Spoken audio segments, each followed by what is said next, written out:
बड़ा समझाया तेनू समझ न आया। ले गुल भाई चाय पियो। हमारी लाना तुम्हारी हमारे लाने हमारा लाना और क्या विश्वास नहीं हो रहा। What's up? I hope you guys are all the way fine। तो पिछले कुछ दिनों से मैं बढ़िया तरीके से ब्लॉग नहीं डाल रहा हूँ, पर अब मैं ट्राई करूंगा कि भाई थोड़ा रेगुलर ब्लॉग डालूं और आज अपन प्रॉपर तरीके से ब्लॉगिंग करेंगे। तो आज अपने खेत में गन्ना वगैरह लग रहा है, उसके साथ साथ कटाई वगैरह भी चल रही है, तो वो भी मैं आपको दिखाऊंगा कि अपन कैसे गन्ने वगैरह लगाते हैं। गन्ने लगाने के पहले अपन ने बेसल डोज उसमें डाल दिया है, सिंगल सुपर फॉस्फेट 4 बोरी और 1 बोरी पोटास, अभी अपन ने इतना डाला है। उसके बाद अपन जो डीएपी यूरिया डालेंगे, डीएपी की बुआई करेंगे, यूरिया पानी के पहले डालेंगे और उसमें माइक्रोराइजा भी डालेंगे ताकि जड़ों वगैरह की बढ़िया ग्रोथ हो। जो गन्ने की फसल है वो एक लंबी फसल है, तो उसमें माइक्रोराइजा बहुत अच्छा काम करेगा। बाकी फसलों में करे या ना करे, गन्ने में 100% काम करेगा। और आज अपने लिए जो अपना जॉन डियर है उसके लिए थ्रेसर पे भिजाना है। लगभग 30-35 एकड़ का जो भुट्टा है वो पड़ा हुआ है, उसकी अपन को थ्रेसिंग करवानी है। तो बस भाई जॉन डियर को निकालते हैं और उसको भिजाते हैं। तो फिलहाल जॉन डियर में मक्का थ्रेसर अटैच किया जा रहा है और ये अपना सबसे ज़्यादा किफ़ायती ट्रैक्टर है, कम डीजल खाता है, तो इसको थ्रेसर पर चलाते हैं। स्वराज को फंसा दो तो भाई सब वही काम करेगा, लेकिन 4.5-5 लीटर डीजल खा जाता है। इसको चलाओ तो 3 लीटर 3.5 लीटर में काम कर देता है। जब 1 लीटर डीजल बच रहा है तो किसी और ट्रैक्टर को क्यों चलाना। तो इसको अपन ने थ्रेसर में अटैच कर दिया है और बस इसको काम पर निकालते हैं। अपने ही गांव के पास में अपने भैया हैं जिनकी थ्रेसिंग होनी है आज, तो बस उनकी थ्रेसिंग करवाते हैं। और बाकी इस ट्रैक्टर में रखी है डीपी, जो कि जल गई है भाई। डीपी से बड़ा परेशान हूँ, डीपी जल गई है और पानी का काम भी खेत में अस्त व्यस्त चल रहा है।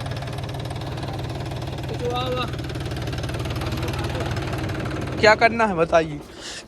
देखो वो पसंद ही है यार, उठी कहाँ है लेफ्ट। तो अपन ने जॉन डियर के लिए अलग से हिच बनवाई थी। पहले तो इनको पलट दिया था, ये अंदर की तरफ लगे रहते हैं, इनको पलट के उसके बाद हिच बनवाई थी, जिससे अपन को काफ़ी सारे बेनिफिट मिले हैं कि अपन इसको पीटीओ के काम में ले सकते हैं। अदरवाइज़ जब इसमें हिच फंसी रहती थी तो पीटीओ नहीं चलती थी। जिसके भी जॉन डियर ट्रैक्टर में दिक्कत आती है भाई, एक अलग से हिच बनवा लो और इनको पलट दो, सारा काम टिप टॉप बन जाएगा। क्यों चाचा? चाचा चाचा क्यों बात तो एक पॉइंट में चाहिए जी, ठीक है। तो फिलहाल अपन निकल रहे हैं खेत की तरफ स्वराज को लेके। ये जो डीपी वाली ट्रॉली है इसको अलग कर देते हैं, ये वाली ट्रॉली फंसा लेते हैं। काफ़ी सारे लोग बोलेंगे भाई हर 4-5 दिन के अंदर तुम ट्रॉली के अंदर डीपी रख लेते हो। क्या ही बताऊं यार भाई, हमारे यहाँ कुछ ऐसे लोग हैं जो कि 60 मोटर चला देते हैं, बेकार मोटर चला देते हैं, बार उल्टे सीधे लगा देते हैं, तो उसके कारण मोटर जल जाती, मतलब डीपी जल जाती है। तो बड़े परेशान हैं यार। एक तो वो सबसे पहले चीज़ फ्यूज नहीं लगाते हैं, जो फ्यूज रहते हैं मोटर के ऊपर 3 कट आउट रहते हैं वो नहीं लगाते हैं और सीधी मोटर डोरियों से जोड़ के चालू कर देते हैं। तो उसके कारण मोटर में कोई फॉल्ट होता है तो डीपी की इंसिडेंसी हो जाती है। सबसे पहली चीज़ फ्यूज लगाना चाहिए। आप घर में भी कोई काम कर रहे हो, कहीं भी कोई काम कर रहे हैं, सबसे पहले फ्यूज लगाओ ताकि ब्रेकडाउन उस पर्टिकुलर चीज़ में। तो सर आज अपना बन गया है भाई, इसके पंप का काम हो गया है, 5000 रुपये फिर से लग गए हैं। तो स्वराज को अपन ने वापस से टिप टॉप करवा दिया है भाई साहब। इसके पंप गड़बड़ हो गया था तो इसके पंप को अपन ने ठीक करवा दिया है, कुछ बेरिंग वगैरह शाफ्ट वगैरह गड़बड़ हो गई थी, तो अब वो दूसरी डल गई है। इसमें लगभग अपन को 5000 रुपये लगे हैं। पहले अपन ने पंप का काम करवाया था, उस टाइम पे भी अपन को 10,000 रुपये लगे थे। तो अभी तक पंप की जो इन्वेस्टमेंट है वो लगभग 15,000 रुपये हो गई है। और वैसे अगर आप पंप का पूरा काम करवाते हो तो 10-12 हज़ार में हो जाता है, लेकिन अपन ने आधा पहले करवाया था, आधा आप करवाया, तो ऐसे करके थोड़े ज़्यादा पैसे लग गए। आज अपने लिए गन्ना लगवाना है, उसके साथ साथ अपन लहसुन पे स्प्रे भी कर सकते हैं, क्योंकि लहसुन लगभग 1 महीने से ऊपर की हो गई है। तो अब उसको एक फंजीसाइड, एक इंसेक्टिसाइड और उसके साथ एक टॉनिक वगैरह देना पड़ेगा। तो भाई दे देते हैं। फिर हाल निकलते हैं खेत की तरफ। घर पे रखी है टंकी 47 में फंसी है, मैंने गोलू भाई से बोल दिया कि उसको धो देना, बढ़िया तरीके से उसको धो देगा, क्योंकि उसमें अपन ने लास्ट टाइम हर्बिसाइड डाली थी गेहूं में, तो उसको बढ़िया तरीके से धोना पड़ेगा। मैं भाई जितनी बार स्प्रे करता हूँ टंकी वगैरह बढ़िया तरीके से धोता हूँ, क्योंकि अपन हर बार अलग अलग फसल पे स्प्रे करते हैं।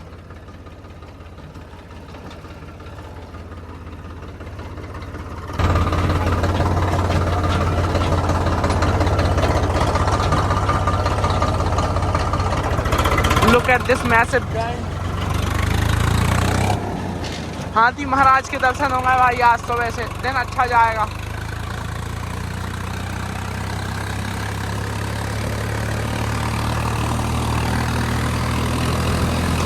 बाकी इसकी आवाज मुझे अभी भी बढ़िया नहीं लग रही है।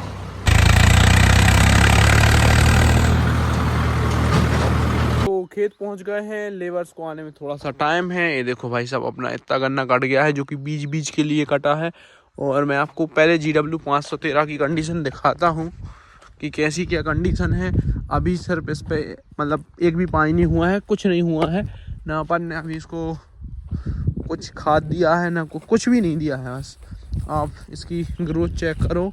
अब इसमें अपन पहला पानी लगाएंगे 2-3 दिन बाद। में से पानी लगने की तो ये हो ही गई है, लेकिन DP जल गई है, तो 2-3 दिन बाद इसमें पानी आ पाएगा।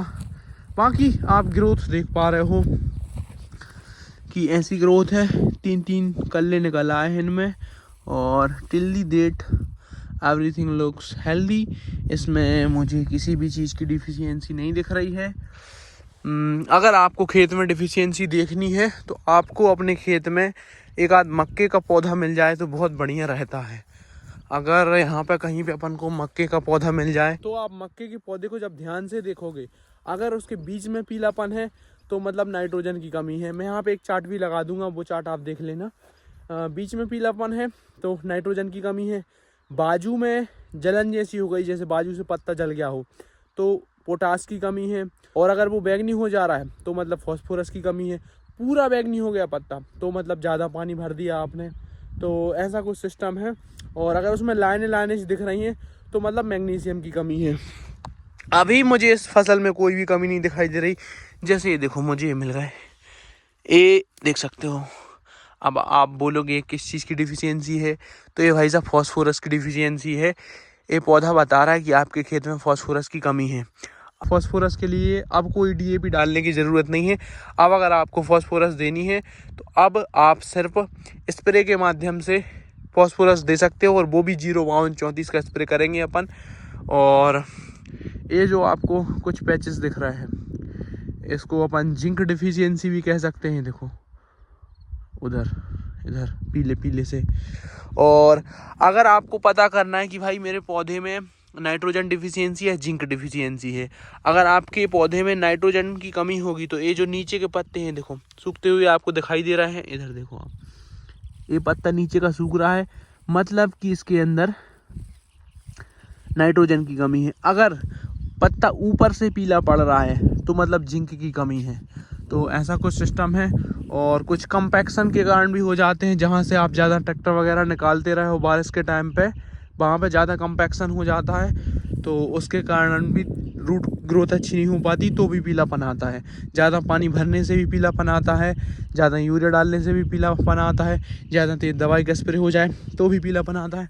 बाकी till the date GW 513 is rocking all the way. देख सकते हो नालियाँ पैक हो जाएंगी 4-5 दिन में, पहले पानी होने के पहले। तो अपन उस वाले खेत में आ गए हैं भाई जहाँ पे लगना है गन्ना। तो आप देख पा रहे हो इधर गन्ना लग चुका है। सबसे पहले अपन ने बेड्स बनाए, उसके बाद बेसल डोज डाला, उसके बाद यहाँ पे पानी भरते हैं कुछ इस तरीके से। देखो ये भरा जा रहा है यहाँ पे पानी, ऐसे पाइप डाल के पानी भर देते हैं। उसके बाद ऐसे गन्ने रख देते हैं, फिर गन्ने डाल के उन पर पैर रखते जाते हैं तो गन्ने धंसते जाते हैं। गन्ने लगाने की बहुत सारे मेथड हैं, मशीन से भी लगते हैं, नॉर्मली ऐसे डाल के उनके ऊपर धूल डाल के उसके बाद नोजल भी चलते हैं। बहुत सारे डिफरेंट टेक्निक हैं, पर सबसे ज़्यादा जो फेमस टेक्निक है वो यही है। इसमें क्या होता है, आगे चल के बारिश के टाइम पे गन्ना ज़मीन पे नहीं गिरता है अगर इस टाइप से लग जाता है तो, ऐसा लोगों का कहना है। बाकी देखते हैं भाई, गन्ना थोड़ा गहराई में लगना चाहिए ताकि आड़े पड़ने की जो समस्या आती है वो ना आए, क्योंकि गन्ने में बहुत ज़्यादा लोड होता है भाई, वजन बहुत ज़्यादा हो जाता है। और अगर ज़्यादा पानी वगैरह भर जाता है तो फिर आड़े पड़ने की समस्या आती है।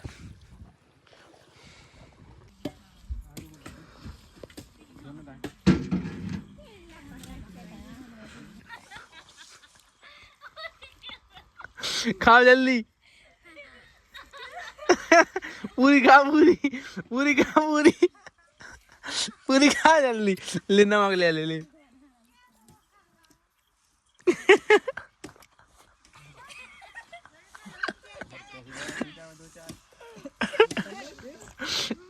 खा जल्दी।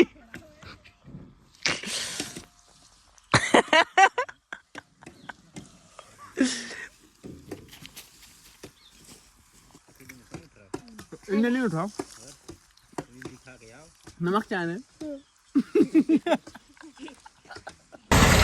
तो भाई साहब यहाँ पे चल रही है रेसिंग, तो वैसे ही अपना ट्रैक्टर यहाँ पे चल रहा है और अपन थोड़ा माल चेक करते हैं कैसा क्या आ रहा है।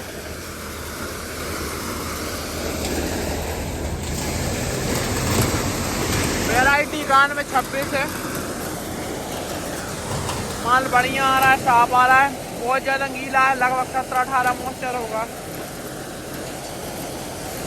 19-20 भी हो सकता है।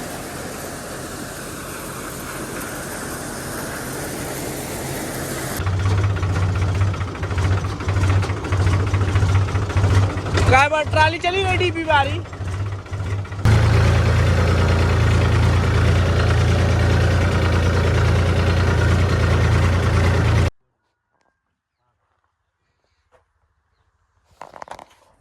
आज अपने लिए लहसुन में फर्स्ट स्प्रे करना है, उसके साथ साथ ये भाई लोग इधर टीएसपी डाल रहे हैं जिसके अंदर 46% फास्फोरस होती है, ये आप देख सकते हो। इधर अपन को आज से गन्ना लगाना स्टार्ट करना है। अपन अभी उधर पे लगा रहे थे, उधर गन्ना लग चुका है, आज अपन यहाँ पे काम स्टार्ट करेंगे। इधर अपन ने 4 बोरी एकड़ का सिंगल सुपर फॉस्फेट पहले ही डलवा दिया है इनके अंदर, और अब एक एक बोरी इसमें टीएसपी और डलवा रहे हैं। ये देखो, तो जो गन्ना होता है उसके लिए काफ़ी ज़्यादा फास्फोरस की और पोटास की ज़रूरत होती है, तो अपन ने 4 बोरी सिंगल सुपर फॉस्फेट, 1 बोरी पोटास और अब 1 बोरी टीएसपी बुआई के 1 दिन पहले डलवा रहे हैं। तो ऐसा कुछ स्केड्यूल है भाई साहब गन्ने का। इस बार अपन कोशिश कर रहे हैं कि 500 क्विंटल प्रति एकड़ कम से कम गन्ना निकलना चाहिए, और उसी हिसाब से अपन ने काम किया है, और बेड्स काफ़ी ज़्यादा गहरे बनाए हैं। अब मेरे को कमेंट आ रहे थे कि भाई आप इस पर रोटावेटर क्यों नहीं चलाते। जब अपन बेड्स को गहरा बनाते हैं तो भाई ये गीली वाली मिट्टी है ऊपर निकल आती है, तो कितना ही रोटावेटर चला के बेड बना लो, जब आप गहरे बेड बनाने की कोशिश करोगे तो यही दिक्कत आपको आएगी। इनसे कोई दिक्कत नहीं है अपन को, तो भाई यहाँ पे पानी भरना है। जब अपन पानी भरते हैं तो ये मिट्टी बिल्कुल बारीक हो जाती है और लगाने में कोई दिक्कत नहीं जाती। तो और ये जो खेत है ये अपना धान वाला खेत है, तो उसके कारण और ये बढ़िया तरीके से तैयार नहीं हुआ है। अगर ये सोयाबीन या मक्के का खेत होता तो थोड़ा बेटर कंडीशन में होता। ये आप देख पा रहे हो, इधर अपन ने रॉक फॉस्फेट डलवाया है, जिसको सिंगल सुपर फॉस्फेट भी बोलते हैं, सुपर भी बोलते हैं, एसएसपी भी बोलते हैं, जो भी आप बोलो। इस टाइप से डीएपी और डलवा रहे हैं।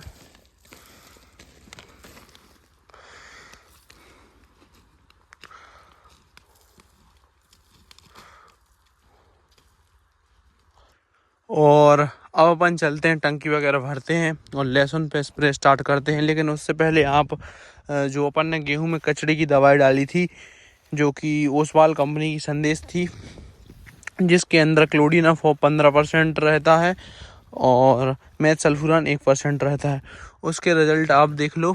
आज लगभग 6-7 दिन हो गए हैं, तो जो भी कचड़ा वगैरह था अब वो दिख ही नहीं रहा है खेत में, पता नहीं कहाँ गया, सूख साग गया है।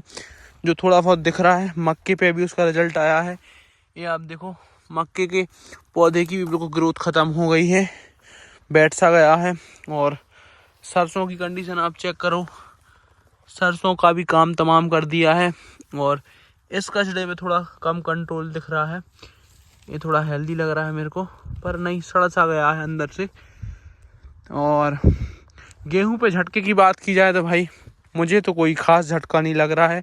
2-3 दिन के लिए ग्रोथ रुकी थी, वापस से ग्रोथ कंटिन्यू हो गई है। अगर आप 2,4-D डालते हो तो उसमें काफ़ी ज़्यादा ग्रोथ रुक जाती है, मेथसल्फुरान में भी ग्रोथ रुक जाती है। लेकिन ये जो कॉम्बिनेशन बनाया है कंपनी ने, ये लगभग 470 रुपये का एक पैकेट पड़ता है। और अगर आप कोई और दवाई डालते हो तो आपके लिए 80-90 रुपये एकड़ में आपका काम निपट जाता है। तो ये दवाई थोड़ी महंगी है लेकिन काम बढ़िया करती है। देख सकते हो कचड़ा बढ़िया तरीके से सुखा दिया है बिना गेहूं को कोई ख़ास झटका मारे।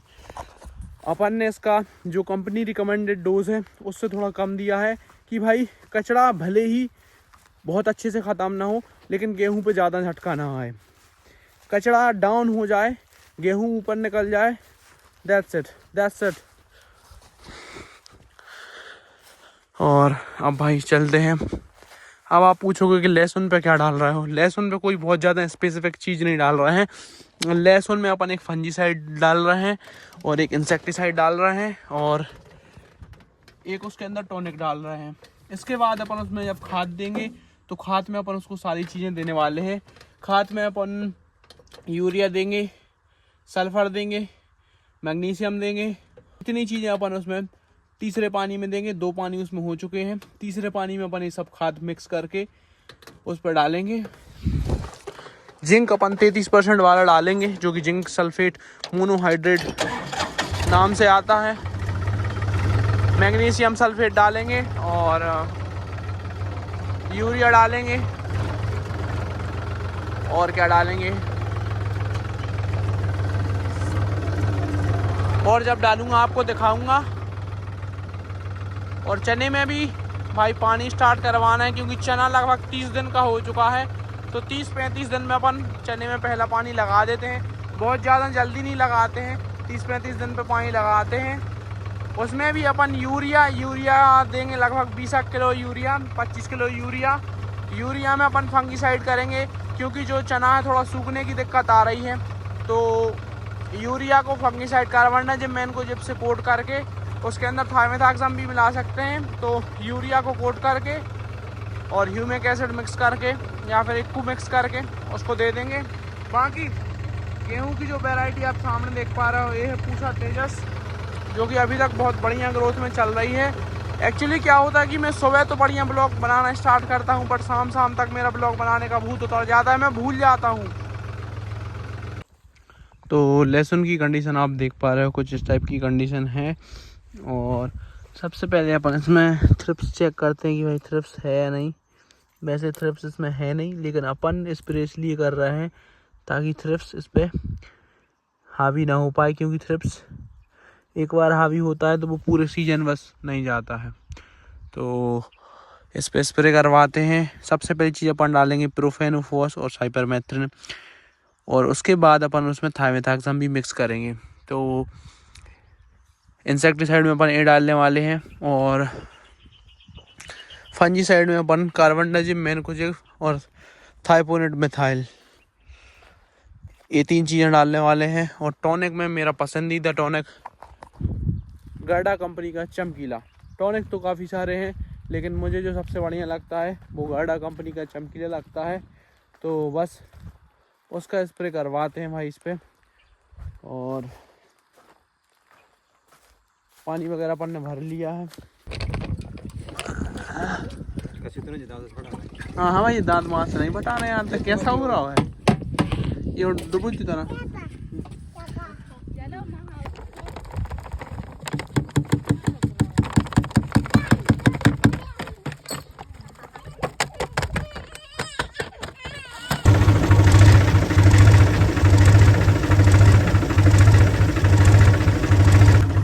तो भाई साहब अपन ने टंकी में टॉनिक मिला दिया है तो जल्दी खाली नहीं हो रही है, तो थोड़ी बच रही है। तो वही स्प्रे अपन चने पे भी कर रहे हैं।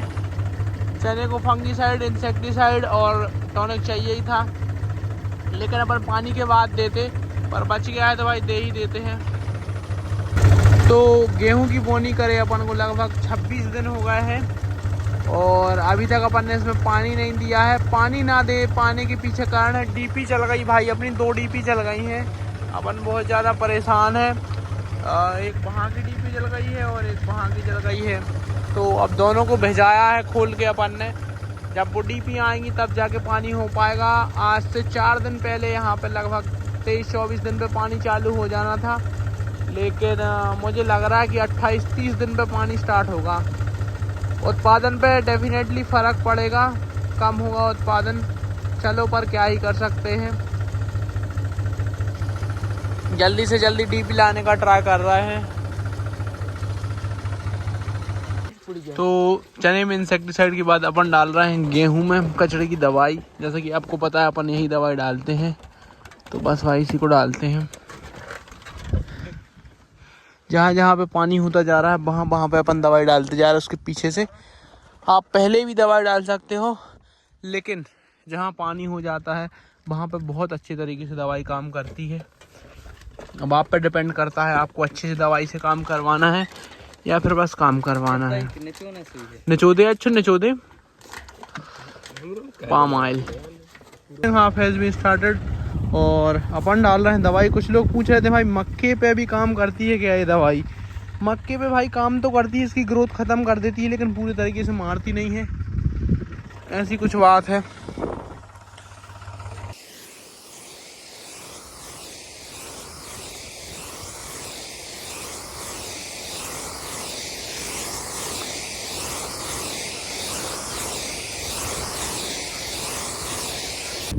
तो भाई साहब दवाई डल गई है पूरी 12 एकड़ में और इसमें पानी भी हो जाएगा। तो नन्हे भाई ने ट्रैक्टर फंसा दिया है, अब देखते हैं भाई निकल पाता कि नहीं निकल पाता।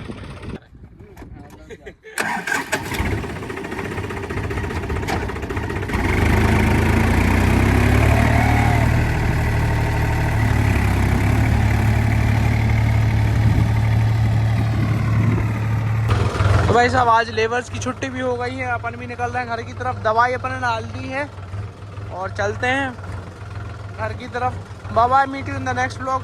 That's it for this blog.